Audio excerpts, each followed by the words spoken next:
we're getting back into it. We got our new segment previewed for you guys. Josh has got some games for us. It's going to be a weekly segment. It's called Josh's Game Corner. He's going to preview and review games for us. If you have any ones that you'd like to know more about or want Josh to take a look at, just send them in or talk to us personally. Chances are you know one of us on a personal level. Just say something to us and we'll try to work it in. All right, Josh. Josh Game Corner. Let's go. All right. First preview I did was Destiny.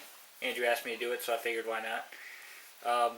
If you're a Halo fan or a Borderlands fan, you'll probably like it. It combines both aspects from both games. It's the story premise is basically the exact same as Halo's. It's humanity's on the brink of extinction, fighting against aliens.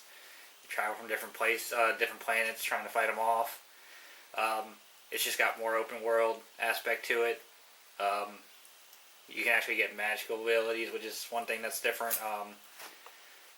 You can play as 3 different races, and each have 3 different play classes. Like your typical kind of scout is one.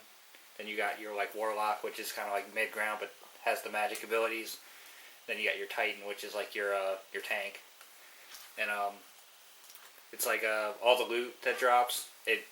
All the loot that you pick up is all based on you. So if you're if you're a tank guy, you'll get like a heavy machine gun. And I was it's always shared, so nobody just gets one thing. It does seamless matchmaking, does it in the background while you're playing. So not everybody that's online will be in your game, but people that it match makes for you are your friends. You can just kind of randomly come across during the game. Honestly, I think it's going to be a lot of fun. It's just my main deal is if they were basically going to make a game like Halo, why didn't they just make a Halo MMO? Now we'll be talking about console-wise and release date for this game. Not much to go on there for right now. So far, they're hinting at a 2014, but right now the only thing they have is that the beta is going to be in 2014 sometime. All right, it's going to be next gen, this current gen. Both. It's going to be on your 360, Xbox One, PS3, and PS4. That's not like I can get down on that. I mean, Andrew can't just come in after I destroy a whole fucking bunch of people by myself and then come take the treasure chest and take my loot away as he hides behind a rock as I'm just going to town like Rambo. I don't hide behind rocks. The rocks hide behind him. Exactly. And what's your other preview, Josh? For the second one, I'm actually going to do a review. Oh, review. Yeah. Okay, it's your segment. You can handle it. Yeah, it's I just got done beating Batman Arkham Origins. Pretty big game series. The first 2 were pretty well received. Yeah, you shut up, Andrew. But it's a good game. But unlike Arkham City, which I think is the best one in the series, it brings in a lot of no-name villains and doesn't even incorporate half of them throughout the story. Hey, Andrew, you're a no-name villain. Yeah, that's kind of true. But yeah, it doesn't even really incorporate half of them. You fight instead of fighting all 8 bosses, you fight one of them 3 times, and then the camera angles are kind of iffy. And they tried to bring in some multiplayer towards it, but it's kind of half-assed. But it's their first attempt, so it's kind of hard to knock them for that. Sounds like a pretty shitty game to me. But you're also a Superman fanboy. It is a Batman game though, so they, kind of work. Oh, Batman's pretty awesome. You can't scope Leonardo da Vinci out a pile of shit. So just gonna end it with that note.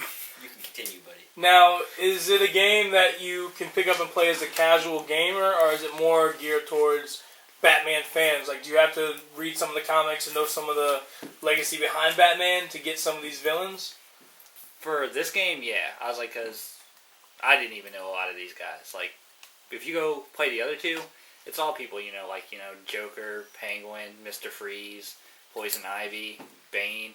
I was they got maybe a couple of these guys sprinkled in, but they're not real big key characters. You find guys like Copperhead and Deadshot and Firefly. It's who the fuck are these people? Is Deathstroke the main guy in that? Because all the commercials I see, it looks like Batman's fighting Deathstroke. No, he's the more prominent assassin in the game because it's it's all about how a Black Mask hires 8 assassins to kill Batman. He's the most well known that you'll find, except for maybe Bane.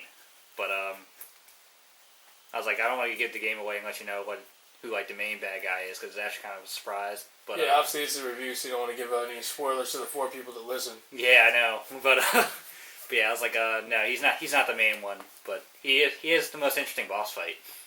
Now, as far as like the fighting, everything like that, is it more like Assassin's Creed fighting where you can press 2 buttons and feel like a badass, or is it kind of like a Fight Night game where you gotta kind of actually practice to be good at it? It's more like Assassin's Creed. It actually like gets boring very easily for the combat. Like for me, like unless I was doing like the Predator stealth stuff, it was kind of boring. Like the first couple of games, it was like, all right, cool. But now that you've been through it for 2 games already, it's kind of like I need something else. Now, what caught my attention when you say Predator stealth, is it like I'm in the Amazon hunting down Arnold Schwarzenegger Predator stealth, or? Yeah, it actually is kind of surprising like that. Like you get like a detective mode where you can wherever anybody is in the room, you can see where they are. You can see if they're holding a weapon. You can scare them and see their heart rate.